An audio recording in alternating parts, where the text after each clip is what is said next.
Hi guys, and welcome to my second video on my channel. So I'm going to be exploring the remains of the Kirkburton Branch line, which was in Huddersfield, built in 1867 at a 4.5 mile length as a double line track. It actually branched off from the location that I'm standing at right now, which is in Deighton, which is also my local area where I actually grew up. The line was actually 6.5 miles but had a 2 mile distance from Huddersfield to Deighton. The first sod of the Kirkburton Branch was cut at Deighton, near the junction with the main line, on the 10th of March 1865. This was almost 2 years after the parliamentary powers had been obtained and construction was to last for a period of 2 years and 7 months. So the line would have gone down here, and then it would have branched off around here where I'm stood, and then through here. As you can see, there's some track bed remains directly under that bridge, which would have taken you to the very first railway station, which would have been the old Deighton railway station, which I'm going to show you. This photo shows the location of the current Deighton station where the line would have branched off.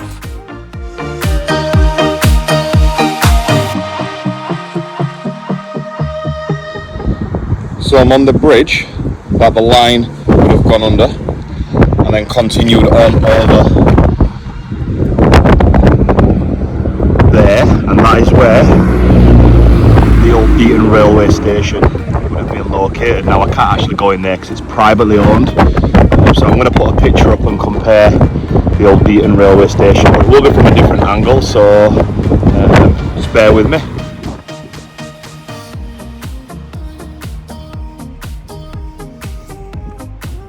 So as you can see in the background, the bridge I was just stood on, Whittaker Street, is just behind the old Deighton railway, where some steps would have led down to it.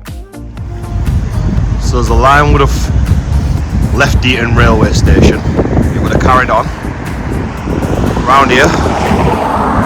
Now I'm on Leeds Road, and over here you can see the remains of a bridge that would have continued over the top across Leeds Road and then carried on towards the first viaduct, which is Whittaker Mill viaduct. So from a different angle, I'm on the other side, where you can see where the bridge would have crossed over the top, continuing over this embankment where I'm walking down now, and this bit of remains of track bed would have taken you down towards the Whittaker Mill viaduct, which is the first viaduct on the line. So this is the start of the Whittaker Mill viaduct. Now you can't actually get onto the viaduct as it's blocked off, I think, in both directions. I know it's blocked off up there, as I've actually been up before, and then it would have continued down, going towards the Dalton bank. So it crosses over the Huddersfield Broad Canal, which you can just see here, and then passes over the top, going towards Dalton Bank. So on the 15th of February 1866, a major setback occurred when 2 of the arches of the Whittaker Mill viaduct at Deighton collapsed. The collapse of the viaduct occurred at about 2 o'clock on the Tuesday morning, with the crash that could be heard apparently from some serious distance. Police constables of Wrigglesworth and Curry, patrolling several hundred yards away from the bottom of Deighton, heard the noise and believed that the boiler had burst at Whittaker Mill. This bit would have been some track bed after the Whittaker Mill viaduct, which the majority of it's blocked off, and this would have gone towards Dalton Bank through towards Kirkheaton. So I'm at the top of Dalton Bank, looking at the line between Huddersfield and Deighton, which is where I actually started the branch line off.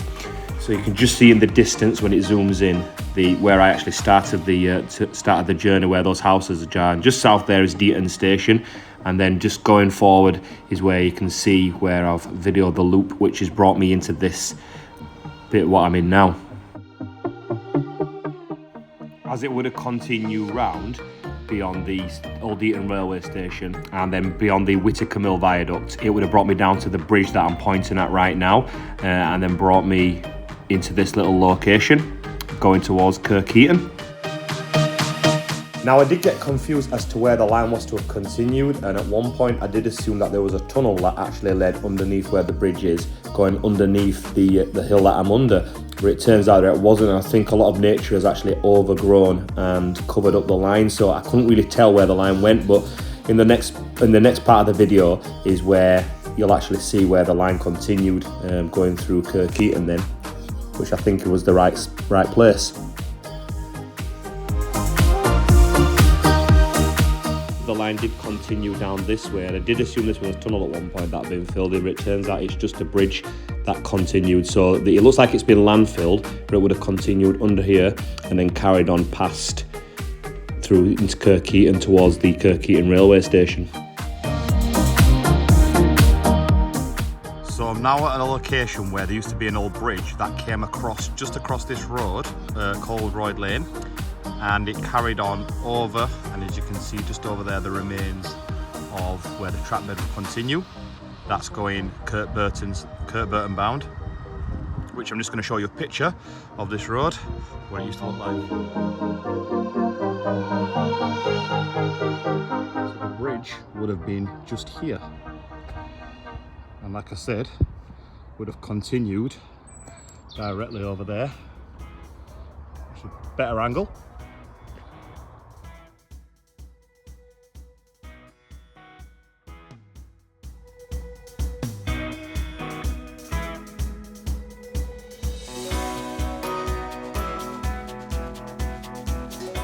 At one point I did assume that the station was actually further back near towards Dalton Bank, but after speaking to a local guy on called Royd Lane, he actually told me that the station was further along, and this is probably where the location of the station was. I couldn't get up there because it was all fenced off and it was all brambles, hills and bushes, so I just couldn't get in there at all. But you know, it's been used for another purpose. But this was where I believe was the site of the Kirkheaton station and the goods yard, which was just adjacent to it, which I'm just going to show you a picture of what the station did look like at the time.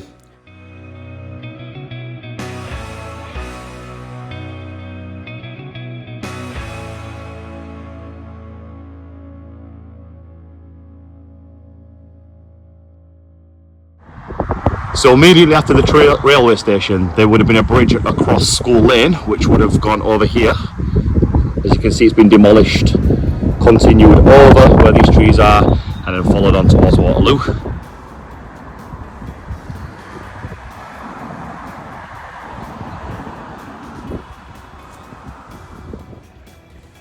So this is another bridge that's approaching Waterloo, that the railway line carried along across the top, and then it would have carried on leading down towards Wakefield Road, and then across another bridge. So another bridge that again has been demolished, and the other side will have been totally demolished, so the train would have continued across down in that direction going towards Waterloo.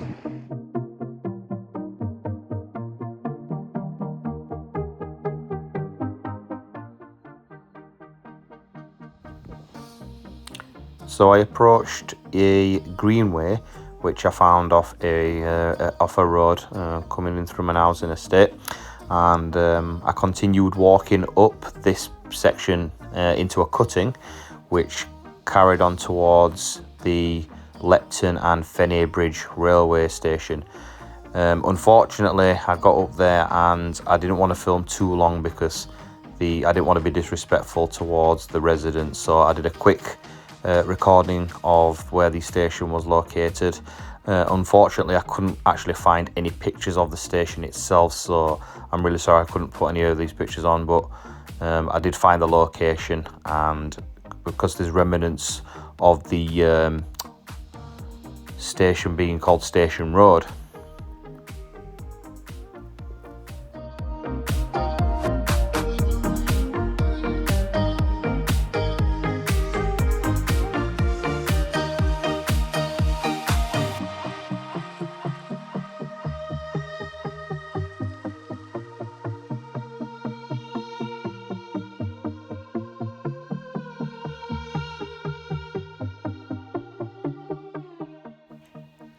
Yeah, so this is where the location of the Lepton and Fenay Bridge railway station would have been.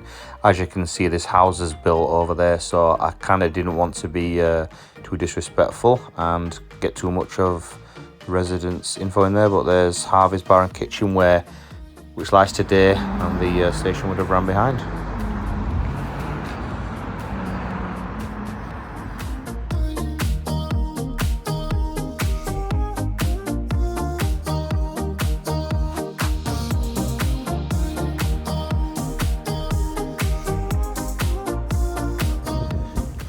So I'm just beyond where the Lepton and Fenay Bridge station was, and the track bed would have continued down behind these brambles, and just down here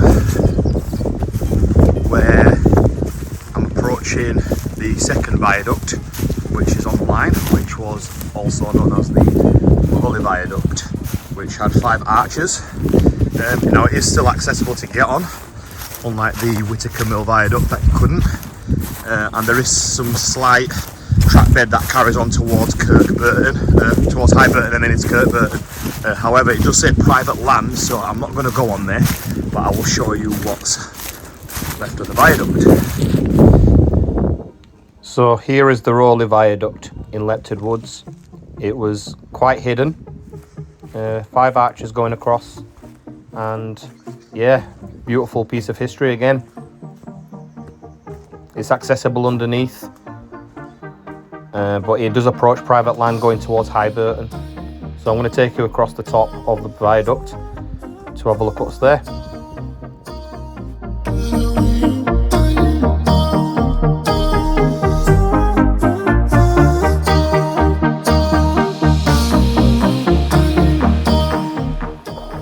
So I'm on top of the Waterloo Viaduct, which was just beyond the Lepton station, and this would have carried on taking me through the sort of track bed going down towards Highburton and Kirkburton. So let's see what we can find left.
So I approached a private land, which looks accessible, but I didn't dare risk it. But I managed to find some track bed that led on the private land towards Highburton. So I had to take a trip back on the viaduct to drive my car up towards the next spot.